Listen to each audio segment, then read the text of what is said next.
morning, welcome back in your science class. This is Kavita Solanki, your science teacher. Students, in last class we start chapter number 2, components of foods. Students, in last class we learn components, food components के बारे में and we learn why do we need food, what are nutrients, various nutrients required by body are like carbohydrate, protein, fat, vitamins, minerals, dietary fibers and water.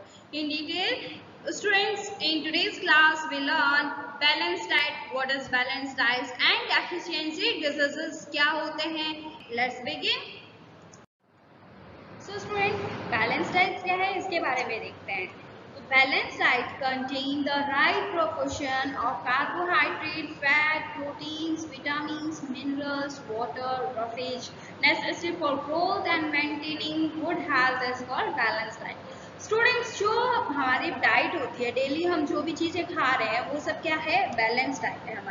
हमारी diet को balance कर रहा है. उसके साथ डाइट बोला, देन जब हमारी जो डेली खाने के अंदर सारे component like carbohydrate, fat, proteins, vitamins, minerals, water and roughage सब प्रॉपर अमाउंट में है, जिसको हम क्या बोलेंगे, बैलेंस डाइट. कि हमारी डाइट बिल्कुल बैलेंस्ड है, जिसके अंदर कार्बोहाइड्रेट भी है, प्रोटीन्स भी है, विटामिन्स भी है, roughage भी है, वाटर, मिनरल, फैट सब है, जो हमारे किस में हेल्प कर रहे हैं, necessary for growth and maintaining good health, जो हमारी बॉडी की एक प्रॉपर ग्रोथ में एंड फॉर गुड हेल्थ में हमारी क्या कर रहे हैं, हेल्प कर रहे हैं. ये मैंने यहाँ पे आपको एक थाली बताई है जिसके अंदर एक बैलेंस डाइट को प्रेजेंट करा है मैंने, जिसके अंदर सारे इंग्रेडिएंट हैं जो हमारी डाइट को क्या कर रहे हैं, मेंटेन कर रहे हैं, बैलेंस कर रहे हैं. सो इसको हमने क्या बोला, balance diet. Okay, then students, जो बैलेंस डाइट के बारे में हम देखेंगे.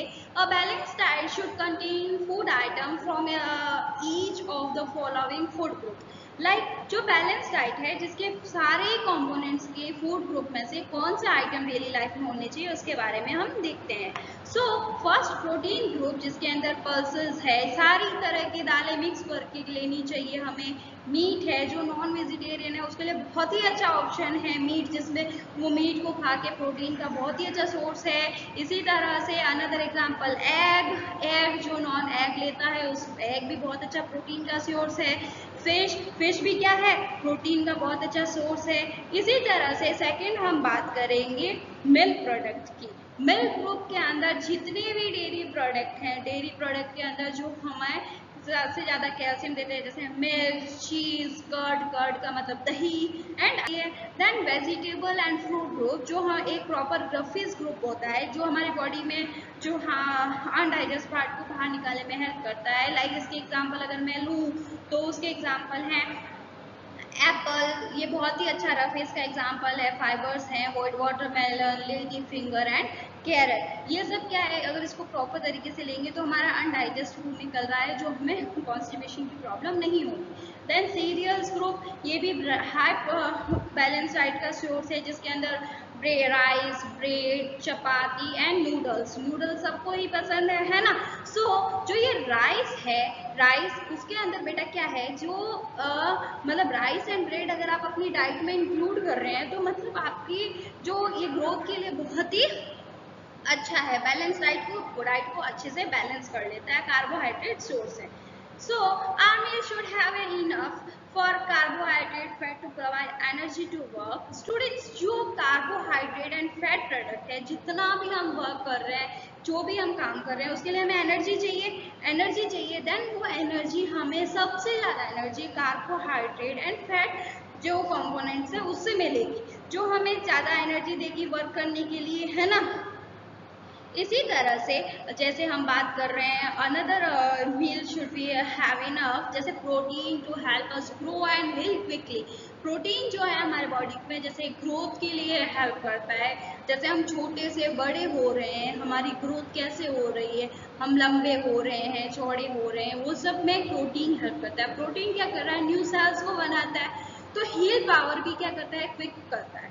इट मीन्स जब भी हमारे कभी चोट लग जाएगी, जहाँ चोट लगती है वहाँ के टिश्यू डैमेज हो जाते हैं, तो प्रोटीन, जैसे मैंने आपको बताया था कि प्रोटीन क्या कर रही है, सेल्स बना रही है, न्यू सेल्स बना रही है. जो डैमेज सेल्स हो गई है उनको हटा के यहाँ न्यू सेल्स को बनाता है, एंड देन जो हमारी हील पावर है उसको क्या कर रहा है, स्ट्रॉन्ग कर रहा है ना। सो प्रोटीन हमारी बॉडी में क्या हेल्प कर रहा है, ग्रोथ के लिए, और हीलिंग पावर को फिक्स करता है।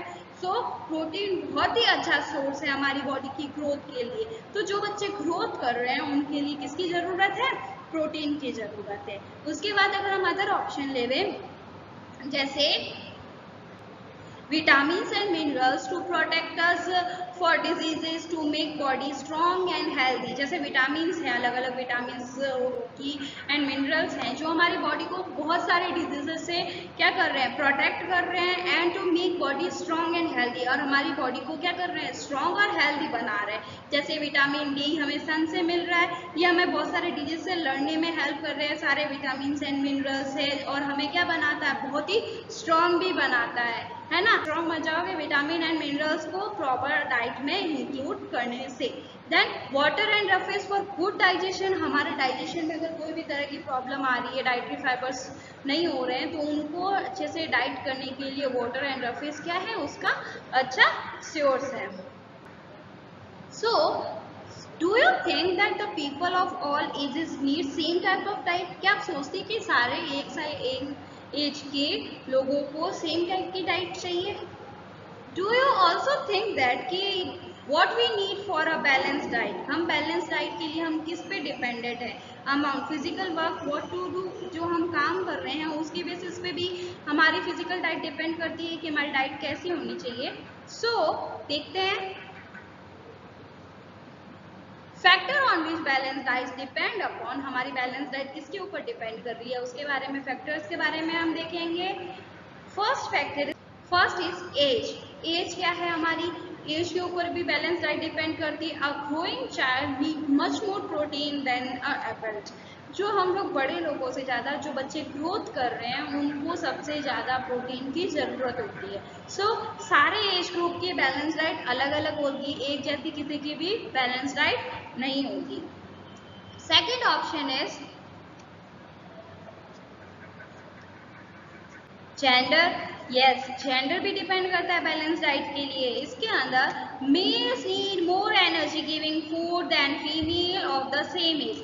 मेल सेम एज की बात करें हम तो फीमेल से ज़्यादा मेल को एनर्जी गिविंग फूड की ज़्यादा ज़रूरत होती है। फीमेल को एनर्जी गिविंग फूड की इतनी ज़रूरत नहीं होती क्योंकि जेंट्स को ज़्यादा काम करना होता है। ऐसा कुछ भी नहीं होता है, ये सब कहा जाता है, बट फिर भी उनकी बॉडी इसी टाइप की होती है जिससे उनको much more need energy giving food चाहिए। तो क्या किस में चाहिए, फीमेल्स को ज़्यादा चाहिए। एंड टाइप ऑफ वर्क, ये भी इम्पोर्टेंट है कि आप किस टाइप का वर्क कर रहे हैं। सो जैसे एक लेबर है, लेबर ज़्यादा वर्क कर रहा है, हार्ड वर्क कर रहा है। अ labour doing hard need more energy rich food contain carbohydrate and fat. जो कार्बोहाइड्रेट और फैट है उनका क्वांटिटी उनकी बैलेंस डाइट में ज़्यादा होनी चाहिए लेबर के लिए। Active work on a computer, जो कंप्यूटर पे वर्क कर रहा है बैठ के, उससे ज़्यादा कार्बोहाइड्रेट एंड प्रोटीन किसके पास होना चाहिए, लेबर्स की डाइट में होना चाहिए। तो वर्क भी डिपेंड करता है हमारी बैलेंस डाइट के लिए कि हमारी डाइट कैसे बैलेंस हो। Okay, deficiency diseases, a person may be getting enough food to eat, but sometimes the food may not be contain a particular nutrients। मतलब कि हम लोग खाना तो बहुत खा रहे हैं बट उसके अंदर पर्टिकुलर न्यूट्रिएंट्स नहीं है। इफ दिस कंटिन्यू, ये लॉन्ग टाइम तक चलेगा तो हमें बहुत सारे डेफिशिएंसी डिजीजेस हो जाते हैं। Disease that occur due to lack of importants nutrients, जो न्यूट्रिएंट्स की कमी से जो हमें जो रोग हो रहे हैं, डिजीजेस हो रहे हैं, उसको हम डेफिशिएंसी डिजीजेस बोलते हैं। ओके स्टूडेंट्स, मेल न्यूट्रिशन पढ़ रहे हैं। Mail nutrition, intake of food unbalanced diet can lead of malnutrition। Students, जो हम खाना खा रहे हैं जो बैलेंस्ड नहीं है, अनबैलेंस्ड डाइट को हम बहुत टाइम तक खा रहे हैं जो हमारा पुअर हेल्थ बनाती है, जो इसको हम बोलेंगे मेल न्यूट्रिशन। इसको हम 2 टाइप में डिवाइड करके पढ़ेंगे। Okay, first of all mail nutrition जो हमारा पुअर हेल्थ बनाती है, जो इसको हम बोलेंगे मेल न्यूट्रिशन। इसको हम 2 टाइप में डिवाइड करके पढ़ेंगे। Okay, first of all, malnutrition can occur either due to take of food of deficient in nutrients, जब हम जिनके अंदर न्यूट्रिशन बहुत कम है वो फूड खा रहे हैं, या तो take less and excess food, या तो हम बहुत ज़्यादा कम फूड खा रहे हैं या बहुत ज़्यादा फूड खा रहे हैं, तब then we get deficiency diseases by malnutrition. So malnutrition को हम 2 टाइप में डिवाइड करेंगे। Malnutrition divided into 2 parts. First, undernourishment and overnourishment. Undernourishment जब हमारा न्यूट्रिशन हमें कम मिल रहा है, कम न्यूट्रिशन का खाना खा रहे हैं। Overnourishment मतलब एक ही न्यूट्रिएंट को हम सबसे ज़्यादा बार बार खाए जा रहे हैं। Then we have overnourishment. Undernourishment क्या है? It is a condition of deficiency, poor absorption or excess loss of nutrition from the body. हमारे बॉडी में क्या हो रहा है, सब हम बॉडी को बहुत ज़्यादा मतलब न्यूट्रिशन मिल रहा है, उसका अच्छे से अब्जॉर्प्शन नहीं हो रहा है, सो वो सब क्या है, डिजीजेस होते हैं इसके अंदर। इसके अंदर हम देखिए lead of many disorder, they mainly seen in children. इसके डिसऑर्डर्स बहुत मोस्टली हमें बच्चों में देखने को मिलते हैं, अंडर नरिशमेंट की, कि बच्चे खाना आजकल बहुत कम खाते हैं, जिससे क्या हो जाता है, हमें डिजीजेस हो जाते हैं। लॉन्ग पीरियड तक वह एक ही चीज़ को खाएंगे या रोते रोते खाते हैं, खाना नहीं खाते, देन उसको अंडर नरिशमेंट हमने बोला। Deficiency of carbohydrate and proteins. Students, carbohydrate and protein की डेफिशिएंसी से कौन से डिजीजेस हो रहे हैं उसके बारे में हम देखेंगे। डेफिशिएंसी, किसकी डेफिशिएंसी से, किसकी कमी से, कार्बोहाइड्रेट की कमी से क्या हो रहा है, हमें वीकनेस आ रही है, लॉस ऑफ स्टेमिना, हमारा जो स्टेमिना है वो बहुत ज़्यादा वीक हो रहा जा रहा है, उसके अंदर वीकनेस आ रही है, बहुत लॉस हो रहा है, स्टेमिना का लॉस हो रहा है। इसी तरह से हम दूसरे डेफिशिएंसी ऑफ प्रोटीन की बात करेंगे, तो डेफिशिएंसी ऑफ प्रोटीन से हमें क्या हो रहा है, क्वासिकॉर नाम का डिजीज होता है, जिसके अंदर आपका पेट बढ़ जाता है। एंड कार्बोहाइड्रेट एंड प्रोटीन दोनों की डेफिशिएंसी से मिला के एक रोग होता है जिसे बोलते हैं हम मैरस्मस। जो प्रोटीन क्या है, एनर्जी गिविंग फूड है, जिसकी कमी से क्या हो रहा है, कार्बोहाइड्रेट और प्रोटीन की दोनों की कमी से क्या हो रहा है, मैरस्मस हो रहा है। तो स्टूडेंट हम डिटेल में देखते हैं deficiency due to carbohydrate. Carbohydrate are the safe source of energy. जो कार्बोहाइड्रेट एनर्जी का मेन सोर्स है, the energy produce by carbohydrate are use our body to perform various task. हम बहुत सारे काम करने के लिए कार्बोहाइड्रेट को एनर्जी के फॉर्म में यूज कर रहे हैं, है ना। इफ लीड टू कार्बोहाइड्रेट, अगर कार्बोहाइड्रेट की कमी होगी, जो मैं बहुत सारे लेबर्स वर्क करते हैं तो कार्बोहाइड्रेट का बहुत ज़्यादा यूज़ कर रहे हैं, है ना। सो कार्बोहाइड्रेट की कमी से हमारा क्या होगा, बॉडी में वीकनेस आएगी एंड लॉस, स्टेमिना का क्या होगा, लॉस होगा। ये चीज़ हमने। So students, second is deficiency due to protein. Protein की डेफिशिएंसी से क्या हो रहा है, protein are body building food, हमारी बॉडी को बिल्ड करता है, न्यू सेल्स फॉर्मेट करता है। They can cause serious diseases, मतलब हमें सीरियस डिजीजेस होते हैं लाइक क्वासिकॉर एंड मैरस्मस। जो टू स्मॉल चिल्ड्रन, बच्चों, छोटे बच्चों में होता है, सफिशिएंट प्रोटीन जिनको नहीं मिल पा रहा है उनको होगा। Then this is the reason why small children are advise to take protein. हम उसको रिच डाइट देते हैं बच्चों को प्रोटीन की, like milk, pulse, egg, meat, fish, ये प्रोटीन के सोर्स है, उनको अमाउंट में ये देना चाहिए। Symptom of kwashiorkor. Students, deficiency of protein lead disease are kwashiorkor. Kwashiorkor होता है प्रोटीन की डेफिशिएंसी से होते हैं। Carbohydrate deficiency is called protein energy malnutrients. मैंने बताया था आपको अभी, है ना। चिल्ड्रन सफरिंग फ्रॉम क्वासिकॉर, जिसको क्वासिकॉर से प्रॉब्लम हो रही है, डिजीज हो रहा है, सफरिंग कर रहा है, उसके सिम्टम होंगे प्रोड्यूसिंग बैली बढ़ जाती है, ब्राउजिंग हेयर गिर रहे हैं, स्किन डार्क हो जाती है, स्केली स्किन बन जाती है, बाकी शरीर चिपक जाता है एंड पेट दिखता है। स्टंट ग्रोथ, उसकी ग्रोथ रुक जाती है। अंडरवेट, वेट लॉस हो रहा है एंड फेस पे, लिम्स पे स्वेलिंग आ जाती है, पैरों में सबसे ज़्यादा आती है एंड स्किन डिजीजेस हो जाते हैं, एनीमिया हो जाता है, मेंटल प्रॉब्लम्स हो जाती है एंड मेंटल डिजीजेस, डायरिया, ये सब इनके सिम्टम्स होते हैं। Now symptom of marasmus. Marasmus की सिम्टम्स है, if the treatment start on time, improve protein intake, many correct the this diseases.